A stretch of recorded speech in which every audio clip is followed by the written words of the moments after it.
ইংল্যান্ডের স্বরাষ্ট্র দপ্তর জঙ্গিবাদ এবং ইসলামিজম নিয়ে একটা রিপোর্ট প্রকাশ করে, মূলত অনলাইনে। সেখানকার একটা ফুটনোটে নিচে চৌধুরী মঈনুদ্দিনের নাম উল্লেখ করে বলা হয় যে তার বিরুদ্ধে বাংলাদেশের আইসিটির একটা রায়ও আছে।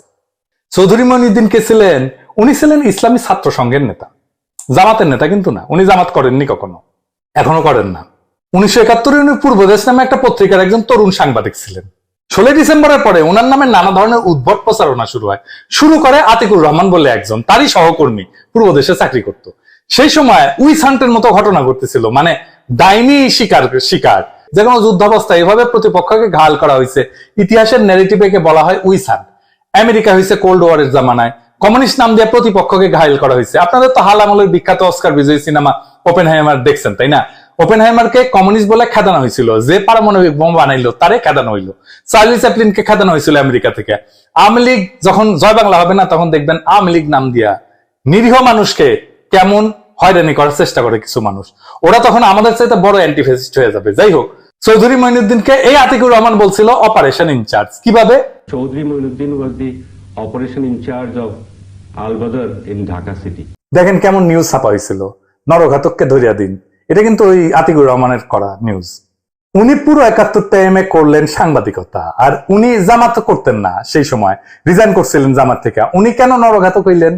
আতিকুর রহমান আজাদের সাংবাদিককে বলছিল যে উনি নাকি তার কাছে তার ঠিকানা জানতে চাইছিলেন, আর চৌধুরী মঈনুদ্দিন আল বদর নিয়ে নাকি স্কুপ নিউজ করতো।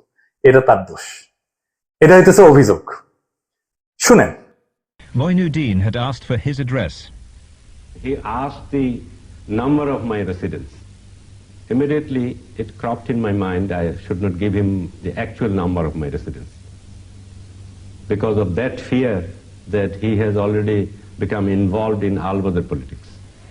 To go to documentary evidence produced and broadcast here in the United Kingdom some years back, considered at least abroad to be one of the seminal investigations into the events of 1971, documentary evidence in which your former colleague and editor Atikur Rahman on the Purbadesh newspaper that you worked on in 1971 says that you were able to produce exclusive scoops about al-Badr because, he says, you had unique information about al-Badr, because in fact he says you sat on the central committee of al-Badr. মানে আল বদর কাউকে ধরে নিয়ে যাবে, সে ভিকটিমের কাছ থেকে জানতে চাইবে যে তোমার ঠিকানা দাও আমারে। আরে কারো ঠিকানা দেওয়ার জন্য কারো জিজ্ঞেস করতে হয়? সে তো তার পিছের লোক লাগাই দিবে এবং তার পিছে যায় তার বাসা দেখে আসবে। এই আতিকুর রহমান চৌধুরী মঈনুদ্দিনের পিছে লাগিয়েছিল। কেন লাগিয়েছিল সেটা আমাদের কিছু অনুমান আছে, সেটা আমরা পরে দেখবো। সে তার ক্ষতি করার জন্য উইসা পড়ে লাগে, তো মারা গেছে, খোদা তাআলা তারে মাফ করুক। কিন্তু 16 ডিসেম্বরের পরে চৌধুরী মঈনুদ্দিনের বিরুদ্ধে পূর্ব দেশে একটা রিপোর্ট ছাপানোর জন্য সে জমা দেয়। এই রিপোর্টটাই সম্পাদক এটা নাকচ করে দেয়। সম্পাদক কে ছিল জানেন? যাই হোক, ওই প্রসঙ্গে পরে আসতেছি। আতিকুর রহমান দুইটা ডাহা মিছা কথা কইছিল। এক নাম্বার, সে চৌধুরী মঈনুদ্দিনের বস ছিল। শুনেন। In 1971, Moinuddin worked here at the Purbadesh newspaper in Dhaka. His superior was Atikur Rahman. না, সে চৌধুরী মঈনুদ্দিনের বস ছিল না। চৌধুরী মঈনুদ্দিনের সিনিয়র ছিল কামাল লোহানী, আর ভারপ্রাপ্ত সম্পাদক ছিল এহসানুল হায়দার চৌধুরী। সে এহসানুল হায়দার চৌধুরী হচ্ছে শহীদ বুদ্ধিজীবী মোফাজ্জল হায়দার চৌধুরীর ছোট ভাই। আতিকুর রহমান যখন সে বানোয়াট গল্প ছাপানোর জন্য জমা দেয় এহসানুল হায়দার চৌধুরীকে, তার বড় ভাই শহীদ হয়েছে, কিন্তু সে ওই লেখা ছাপতে চায় নাই।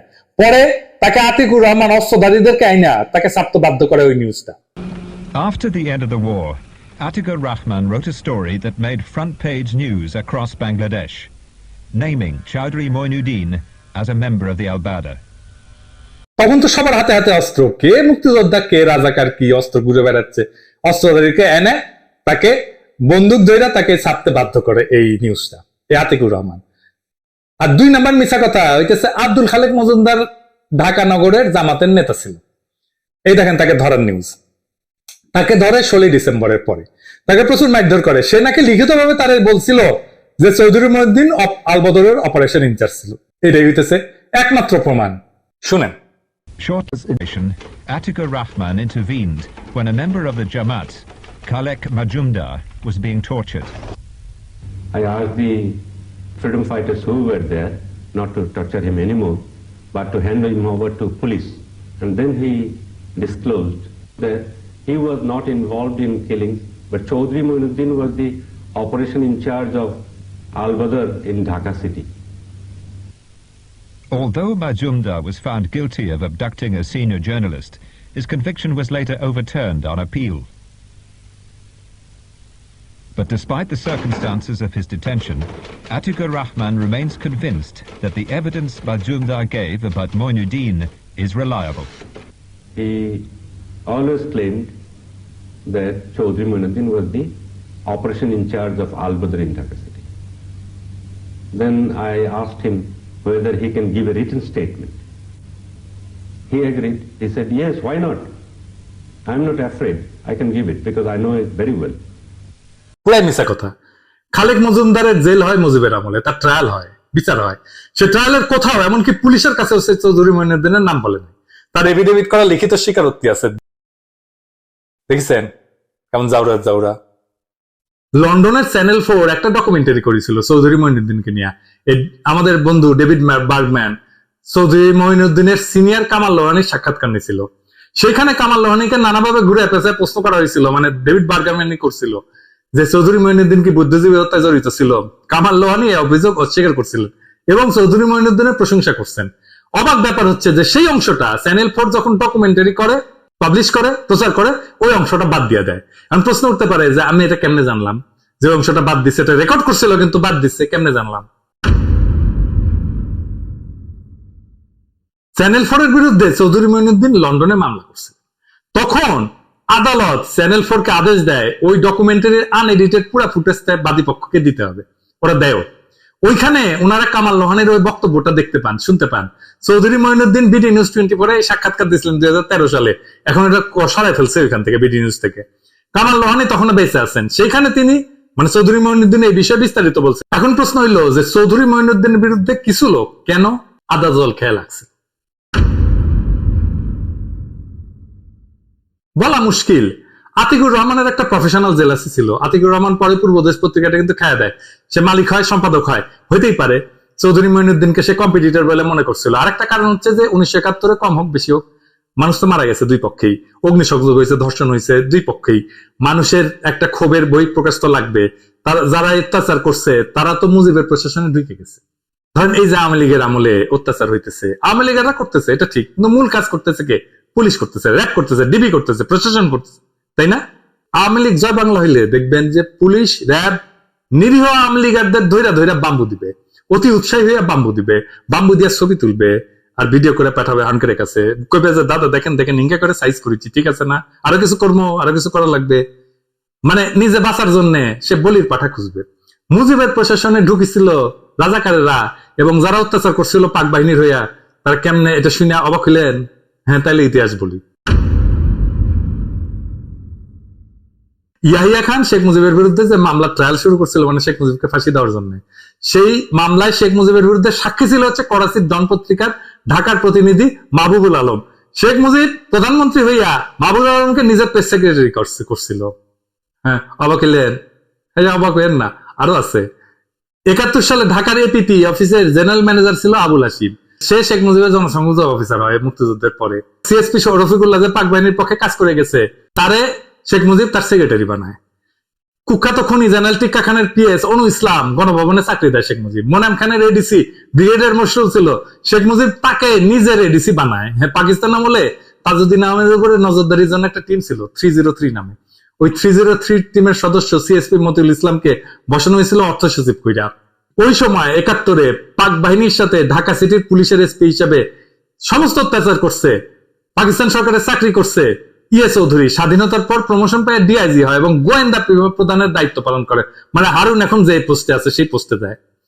আগরতলা মামলার মিথ্যা সাক্ষী তৈরি করছিল পুলিশ অফিসার এবিএস সবদার। সে হইল শেখ মুজিবের গোয়েন্দা প্রধান। Lieutenant colonel AKM Rahman Pakistan আর্মির সামরিক আদালতের বিচারক ছিল। সেই বাংলাদেশ সেনাবাহিনীর সরবরাহ বিভাগের প্রধানের দায়িত্ব পায়। মুক্তিযুদ্ধের সময় রাজাকার বাহিনীর উপপ্রধান ছিল, রাজাকার তো একটা প্যারামিলিটারি ছিল, তাই না? রাজাকার বাহিনীর উপপ্রধান ছিল লেফটেন্যান্ট কর্নেল ফিরোজ সালাউদ্দিন। সে রাজাকার বাহিনীর চিফ রিক্রুটিং অফিসার ছিল, সব রাজাকারদের থেকে সে রিক্রুট করছে। স্বাধীন বাংলাদেশে সে রাষ্ট্রপতি, মানে শেখ মুজিবের রাষ্ট্রপতির সামরিক সচিব পদে তাকে পদায়ন করা হয়। শেখ মুজিব সরকারের সেনা পুলিশ প্রধান হয়েছিল ক্যাপ্টেন হাকিম। মুক্তিযুদ্ধের সময় সে পাকিস্তান আর্মির ৭১ ফিল্ড রেজিমেন্টের ট্রানজিট ক্যাপ্টেন হিসেবে মুক্তিযোদ্ধাদের বিরুদ্ধে সরাসরি অপারেশন করছে আখাউড়াতে, তেলিয়াপাড়াতে, এবং এই জায়গায় প্রচুর মুক্তিযোদ্ধা শহীদ হয়েছে তার অপারেশনে। মুক্তিযুদ্ধের সময় পাকিস্তান আর্মির গোলা বারুদ সরবরাহের দায়িত্বে থাকা পাকিস্তান আর্মির অর্ডিন্যান্স কোরের অফিসার লেফটেন্যান্ট মোদাব্বের এবং লেফটেন্যান্ট ফরিদ স্বাধীন বাংলাদেশের পুলিশের ডিআইজি হয়। এয়ার কমোডর আমিনুল ইসলাম মুক্তিযুদ্ধের সময় পাকিস্তান গোয়েন্দা সংস্থা আইএসআই ঢাকার প্রধান ছিল। স্বাধীনতার পরে শেখ মুজিব তার প্রশাসনে সশস্ত্র বাহিনীর গোয়েন্দা প্রধান বানায় তারে, মানে ডিজিএফ এখন যেটা, তার প্রধান বানায় তারে। রাজাকার আবদ্ধদের বিচার এবং দণ্ডাদেশ প্রদান করা হইতো যে কোর্টে, সেই কোর্টের হাকিম ছিল শান্তি বাহিনীর প্রধান। তার মানে বুঝেছেন তো, সোহরাওয়ার্দীর বডিগার্ডের সরকার ছিল রাজাকারের সরকার।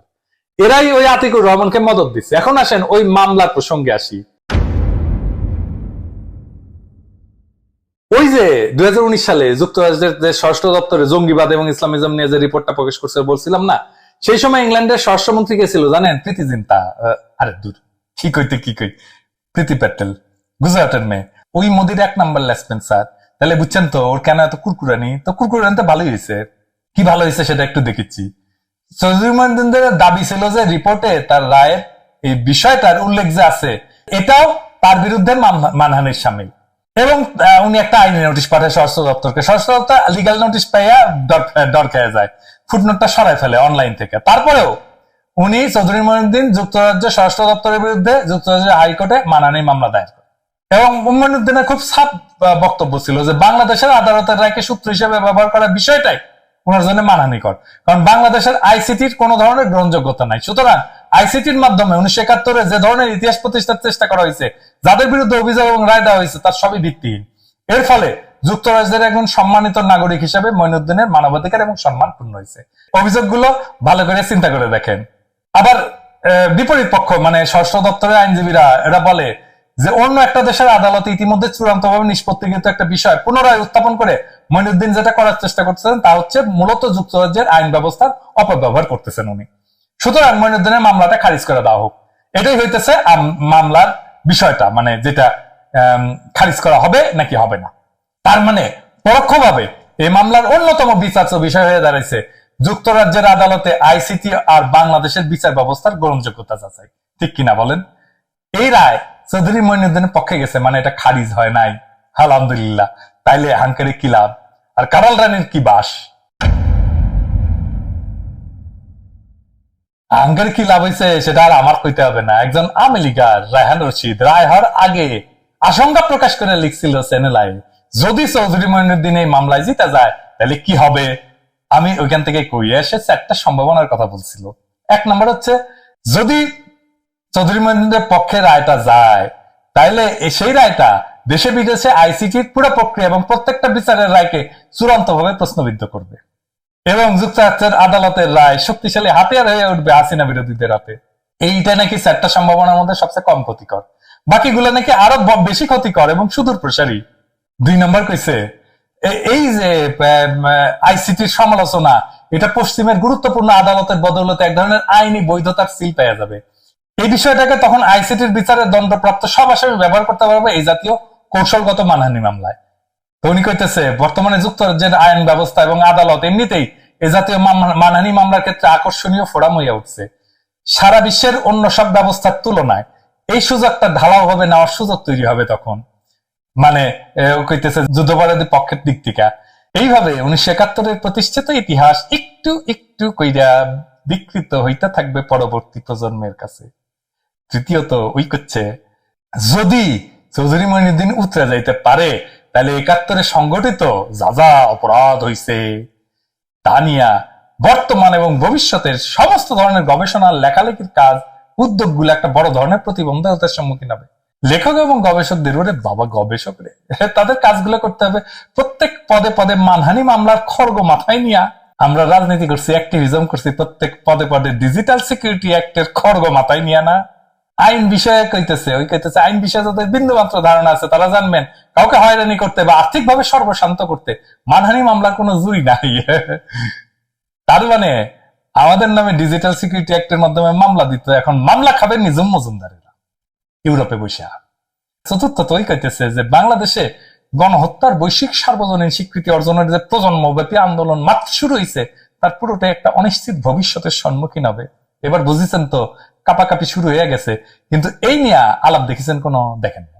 এমনকি জামাত এই নিয়ে কোনো কথা কইতেছে না। কিন্তু যার ব্যথা পাওয়ার কথা সে ঠিকই চিৎকার পারিচ্ছে। এইটা মুক্তিযুদ্ধ চেতনা ইন্ডাস্ট্রির বিরুদ্ধে আমাদের একটা বড় ধরনের বিজয়। হাসিনাকে পরাস্ত করার জন্য দুইটা জিনিসকে পরাস্ত করতে হবে। এক নম্বর হইতেছে প্রগতিশীলতার বয়ান, আর একটা হইতেছে মুক্তিযুদ্ধ ইন্ডাস্ট্রির বয়ান। পরিবর্তনটা হয় প্রথমে বয়ানে, মাথায়, তারপরে রাস্তায় বিজয় আসে। আমাদের বয়ানের বিজয়ের রাস্তায় আমরা আরো আগায় গেলাম। রাস্তার লড়াই তৈরি করেন। হাসিনা তার ক্ষমতার সময়ে এর চাইতে দুর্বল অবস্থায় কখনো পড়ে নাই। এটাই আন্দোলন শুরু করার উপযুক্ত সময়। সকল রাজনৈতিক দলকে আহ্বান জানাই, মাঠে নামেন, সমস্ত শক্তি নিয়ে মাঠে নামেন। বাংলাদেশে বুকসিরা ইন্ডিয়ান ট্রেন নিয়ে যাওয়ার যে ষড়যন্ত্র চলতেছে সেইটা ঠেকায় দিতে মাঠে নামেন। এইটা চুপ কইরা বসে থাকার টাইম না, লড়াইয়ের সময়। ইন্ডিয়ার ট্রেন আমরা রুইখা দেবো ইনশাল্লাহ। আমরা আমাদের সর্বশক্তি দিয়ে এই ট্রেন রুখবো। এই লড়াইয়ের ট্রেন রাজনৈতিক দলের ভাইরা আপনারা মিস কইরেন না।